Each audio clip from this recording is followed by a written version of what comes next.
बहुत समय पहले राजा आदित्य राज का राज्य अपनी शांति और समृद्धि के लिए प्रसिद्ध था, परंतु राज्य की सीमा पर स्थित काली घाटी का रहस्य लोगों के दिलों में भय और जिज्ञासा का कारण बना हुआ था।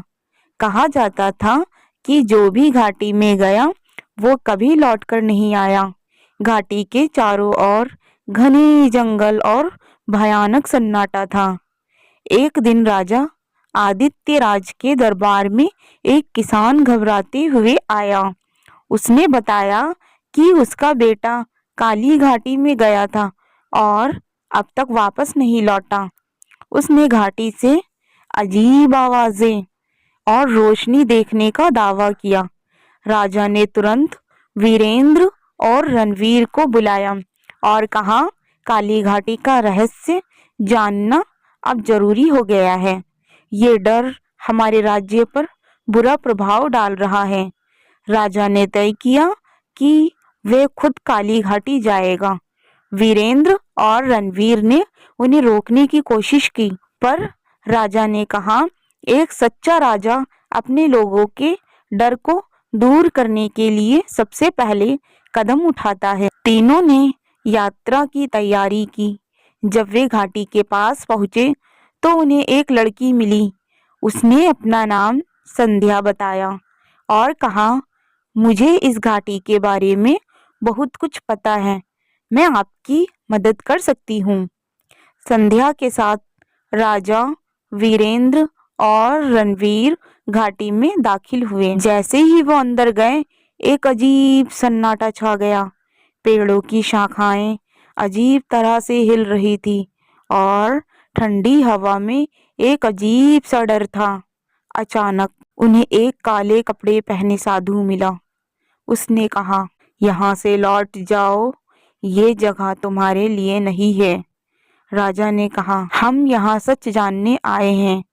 अगर यह घाटी हमारी प्रजा के लिए खतरा है तो हमें इसे खत्म करना होगा। साधु ने एक गहरी सांस ली और कहा, अगर तुमने सच जानने की ठान ली है तो आगे बढ़ो, लेकिन याद रखना, हर सच की एक कीमत होती है। घाटी के अंदर जाते हुए उन्हें अजीब संकेत मिले। पेड़ों पर खून के निशान, जमीन पर विचित्र आकृतियां और दूर से आती चीखें। अचानक संध्या ने कहा, मैं तुमसे कुछ छुपा रही थी। ये घाटी सिर्फ एक साधारण जगह नहीं है, यहाँ एक प्राचीन खजाना छुपा है जिसे तपस्वी वागीश जैसे लोग अपने फायदे के लिए इस्तेमाल करना चाहते हैं। रणवीर ने पूछा, तो ये सारी अजीब घटनाएं क्यों हो रही हैं? संध्या ने बताया कि खजाने की रक्षा के लिए यहाँ जादुई शक्तियाँ सक्रिय हैं। अचानक तपस्वी वागीश ने उन्हें रोक लिया। उसने अपनी शक्तियों से एक जादुई दीवार खड़ी कर दी। उसने कहा, ये खजाना मेरे गुरु का है, इसे छूने की हिम्मत मत करना। राजा आदित्य राज ने अपनी तलवार निकाली और रणवीर के साथ तपस्वी वागीश से मुकाबला किया। वीरेंद्र ने अपनी बुद्धि से जादुई दीवार को तोड़ने का तरीका ढूंढा। कई घंटों की लड़ाई के बाद राजा ने तपस्वी वागीश को परास्त किया। संध्या ने खजाने का द्वार खोला, लेकिन वहां केवल एक पुरानी किताब थी जिसमें लिखा था, सच्चा खजाना वह है जो लोगों की भलाई के लिए इस्तेमाल हो। राजा ने घाटी के रहस्य को सुलझा लिया।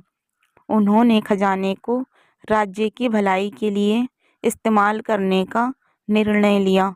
काली घाटी अब डर का नहीं, बल्कि साहस और सच्चाई का प्रतीक बन गई। इस घटना के बाद राजा आदित्य राज का नाम इतिहास में हमेशा के लिए अमर हो गया। अगर आपको ये कहानी पसंद आई हो तो हमारे चैनल को सब्सक्राइब करें और वीडियो को लाइक करें।